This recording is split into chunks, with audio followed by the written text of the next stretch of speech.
Ladies and gentlemen, this is TVP World. You're watching another edition of Break the Fake, where we debunk fake news and combat false narratives. I'm your host, Benjamin Lee, and let's get rolling.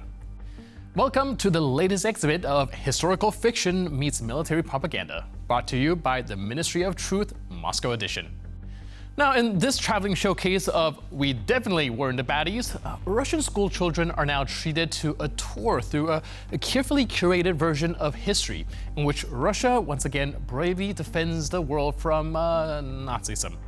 Now, according to one proudly displayed poster, they support Nazism, followed by a list of 30 countries allegedly backing Ukraine's Nazi regime, and yes, Poland makes a star appearance.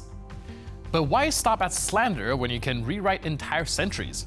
One infographic boldly claims that Poland, yes, Poland, attacked the Soviet Union with over 22,000 soldiers and 621 artillery pieces. Quite the twist for a country that was, in reality, carved up between Hitler and Stalin in 1939 under the Molotov-Ribbentrop Pact. The number, 22,000, is particularly grotesque, as it mirrors the number of Polish officers and intelligentsia murdered by the Soviets in the Katyn massacre. Now, in this twisted version of history, the victims are recast as aggressors, a grim irony only Moscow could try to pull off with a straight face.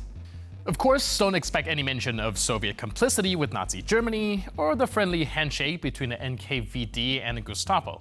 In this story, Russia is always the liberator, never the invader. In the grand finale of this Orwellian pageant, children and parents are urged to gear up spiritually and possibly literally for a future fight. One particularly dramatic poster asks, "How long do you think it will take the enemy to reach our homes if our fathers and elder brothers do not stand in the way?" It's like summer camp, but instead of marshmallows and trust falls, they're handing out paranoia and ghost stories about Nazis in Kyiv.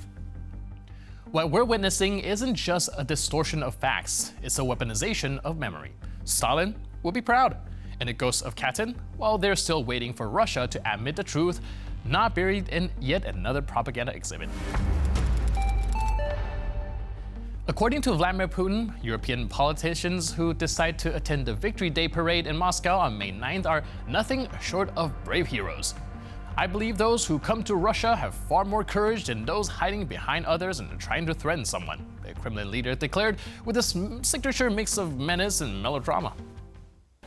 Искренне ли это? Или люди находятся ли в здравом смысле, в здравом уме, когда предлагают нечто подобное? Но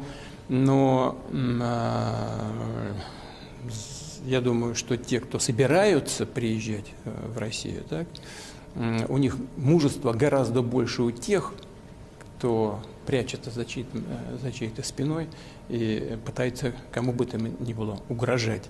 Прежде всего, в данном случае, тем, кто собираются отметить исторические заслуги людей, отдавших свою жизнь в борьбе с нацизмом. But let's be honest here. Real courage isn't about smiling next to war criminals in Red Square while tanks roll by to the tune of nostalgic imperialism. True bravery would be treating Putin's invitation with the dignity it deserves, perhaps putting it up to the toilet paper rolls where it might actually be of some use. Now, those who do show up in Moscow aren't showcasing courage, they're showcasing moral bankruptcy, because no medal or photo op can't polish the fact that attending a glorified military parade hosted by the men who invaded a neighboring country is the opposite of a principled stand. In today's world, moral clarity is rare, but refusing a handshake stained with blood, that's not just courageous, it's common decency. Now, Putin never disappoints when it comes to projection at Olympic levels. In his latest monologue, which reads like a confession disguised as an accusation, the Kremlin's top propagandist-in-chief accused the Ukrainian government of stealing from the people and hoarding billions abroad. Вот вы сказали, что с 60-х годов ничего там не происходило, ничего не вкладывалось. Мы это прекрасно теперь понимаем. Там только одним занимались. Выкачивали ресурсы и деньги из этих территорий и из этих людей. Деньги тырили, извините за простоту выражения, их и хранят до сих пор на банковских счетах за рубежом. Поэтому такое желание сотрудничать и отдать все на откуп своим спонсорам. Они борются не за интересы народа, они борются за свои капиталы, которые украли у украинского народа, вытащили за рубеж. И все. Они там на этих деньгах так на крюке сидят, даже если бы хотели что-то вякнуть. Yep, this from the man whose own regime has elevated kleptocracy to an art form, whose oligarchs buy palaces with golden toilet brushes, and whose officials mysteriously multiply their wealth while average Russians tighten their belts. Now, according to Putin, Ukraine's leadership isn't fighting for its people, but for its stolen capital tucked away in Western banks. Meanwhile, he claims the West pulls the strings because apparently $1 trillion war machine needs Zelensky's checking account as leverage. It's a classic Kremlin strategy: accuse others of what you're most guilty of, loud and repeatedly. After all, there is one thing Russia state TV has taught us, is that irony died a long time ago, probably poisoned with Novichok. In short, Putin's trying to sell the idea that Ukraine's leaders are the problem, while he invades their country, level their cities, kidnap their children, and rewrite history all on live TV. Now, in response to European leaders choosing not to attend Moscow's May 9th Victory Day festivities, because, spoiler alert, they're not super into celebrating World War II with the country that's currently recreating it, Sergei Lavrov, Russia's foreign minister / full-time gaslighting grandmaster, dropped a rhetorical grenade. The European Union openly wants to revive the European ideology of Nazism. Yep, that's a quote straight from the minister of a country currently invading its neighbor, flattening cities, and running re-education camps for kidnapped Ukrainian children.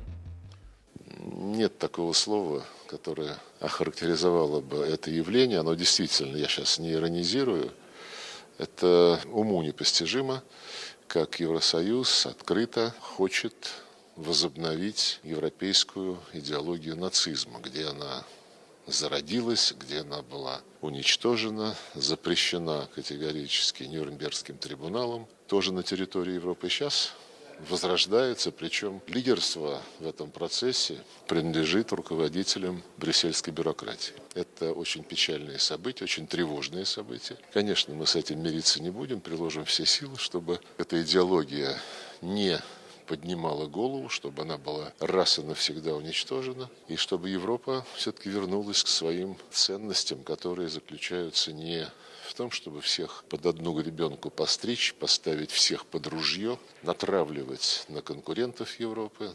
So the Kremlin's latest party tricks follow the sad modern political trend of everyone I don't like is a Nazi. Disagree with Russia? Nazi. Support Ukraine? Nazi. That McDonald's employee got my order wrong? Probably Nazi. Now, we could just laugh this off as another unhinged rant from the guy who thinks diplomacy is just yelling with a tie on, but we shouldn't let this revisionist history fly. Now, let's be clear. Europe isn't reviving Nazism, Europe survived Nazism. It rebuilt from the ashes of that ideology, while Russia is still shipping people to gulags for blinking wrong. The EU didn't start this war, Russia did, and no amount of Lavrov's historical cosplay is going to change that. You want to talk about an ideology raising its head, Sergei? Try looking in the mirror, or better yet, take a stroll through Bucha, Mariupol, Kherson, Sumy, or Kryvyi, where Russian bombs turned city blocks where hundreds of civilians were living into rubble.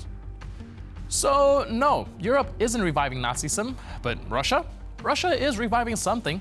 A state ideology where war is peace, truth is treason, and history is whatever helps justify the next missile strike. Lavrov says they won't put up with it. Well, guess what, Sergei? We won't either. And unlike your version of history, the receipt on this one don't burn. And with that, we conclude this edition of Break the Fake. But for more news, update, and commentary, please stay tuned to TVP World.